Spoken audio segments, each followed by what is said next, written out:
We have talked about this that when cells are damaged, they go through a process called apoptosis or programmed cell death. It is a very important process which eliminates cells which are not working properly.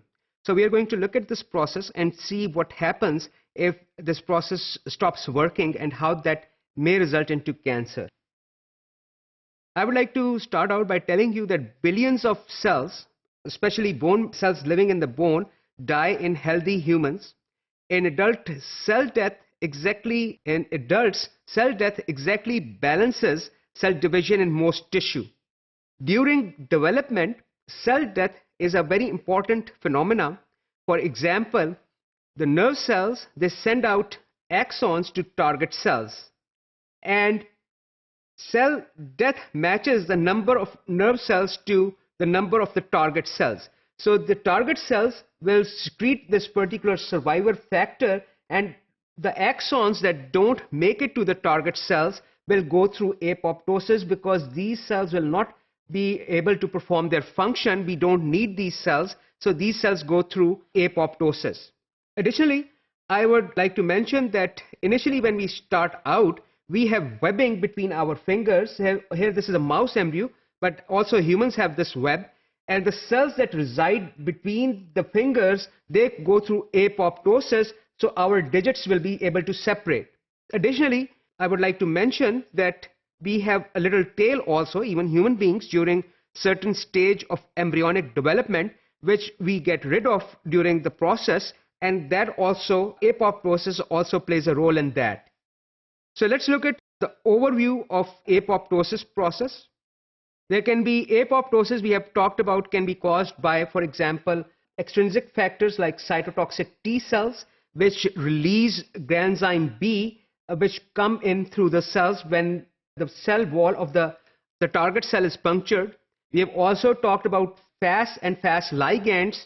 The cytoplasmic domain assembles proteins which are called capsases, and once a capsase is activated, it basically results in apoptosis.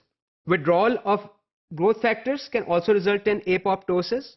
Radiation, toxic elements, and free radicals, they can also cause apoptosis. So also there are intrinsic pathways. These are extrinsic pathways, these ones. So there are also intrinsic pathways. So if cell is unable to perform normally, or if there's a damage in the cell, the mitochondria releases cytochrome C, which is present in the inner membrane, outer surface of the inner membrane. And once the cytochrome C is released, it can also result in activation of capsases. All capsases ultimately result in activation of executional capsases, which cause ultimately apoptosis. We'll see how capsases work, but here I want to mention a few more things. So P53 can also become activated if there's a cell damage, and it can also activate some capsases causing the apoptosis. In apoptosis, basically all the macromolecules of the cell are degraded. They are bundled up in vesicles. These vesicles have these receptors or these proteins sticking out, which basically act as ligands for phagocytic cells. These phagocytic cells bind these vesicles which are being released by the cell which is dying, or apoptotic cell, and through receptor mediated endocytosis they will engulf these little vesicles and degrade them. So this is the basically overview of apoptosis. Now let's look at how the capsases are activated. So there are two mechanisms for activation of capsases that we have already mentioned when we were talking about T cells. Now let's look at them in more detail. One is T cell killer lymphocyte expressing Fas ligand, which binds Fas protein on the surface of the target cell. This binding causes a conformational change in the cytoplasmic domain of Fas protein that results in binding of a particular adapter to the cytoplasmic domain of the Fas protein.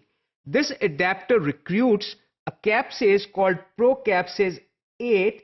Capsases, as I've mentioned earlier, are weakly proteolytic. When bunch of capsases 8 accumulate, they cleave each other off, resulting in active capsase 8. Here is activated capsase 8. Once the capsase 8 is activated, it can activate other capsases like we saw in signaling system. There's a cascade which ultimately results in cell death or apoptosis. Activation of apoptosis from inside the cell, as I mentioned earlier, cytochrome C is released. Cytochrome C, once this blue dot is released, it can bind adapter proteins, which is shown here in green. This binding takes place. These molecules aggregate and procapsase 9 binds to these, and once the procapsase 9 binds them and it accumulates, the same thing happens which we saw in case of Fas ligand and Fas protein. These proteins are also mildly proteolytic. When they accumulate, they cleave each other off, and we have activated capsase 9, and which can result into again apoptosis. So now let's look at the capsase cascade, how that works. So as we have said, there is a procapsase which when accumulates, when procapsases are in vicinity of each other, they cleave each other off, and either that can happen or another capsase can cleave a procapsase, resulting in a large subunit and a small subunit. These two come together and the pro-domain or the inhibitory domain is lost, and now our active capsase is ready for its action, which is degradation of macromolecules. Now let's see how the capsase cascade works. So one molecule of capsase X gets activated, whatever that is. Once it is activated, it will go and cleave other molecules of a different type of capsase. Let's, for example, say these are capsase Y.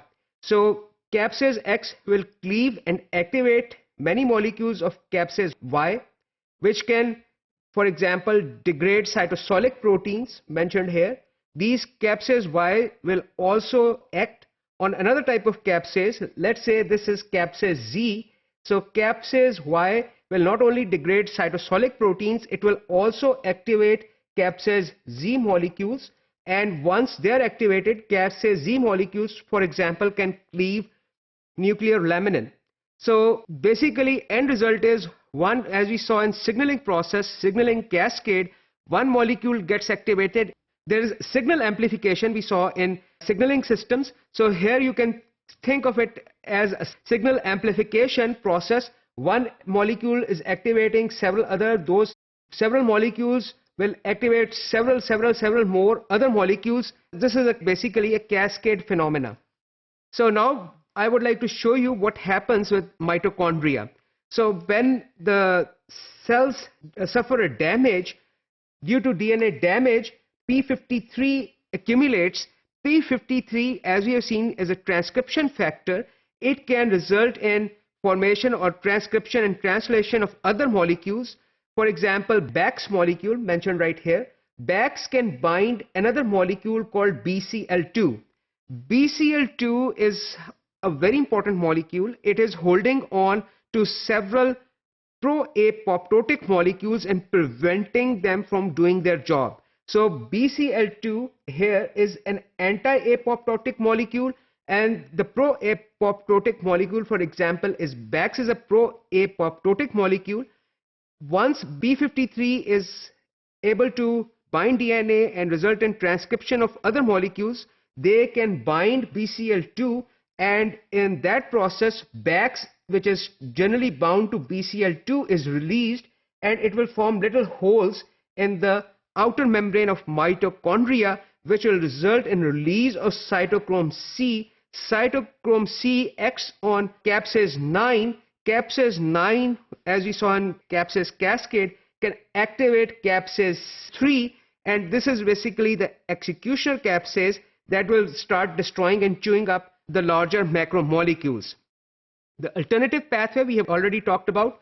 Adapter proteins can result in coming together of several capsase 8 molecules. They can also activate capsase 3. So this is basically the mechanism for apoptosis. We have talked about different ways cells can undergo apoptosis and role of P53 protein. So apoptosis is basically a very important process. Dysregulation of this process can also result in neoplastic transformation or cancer.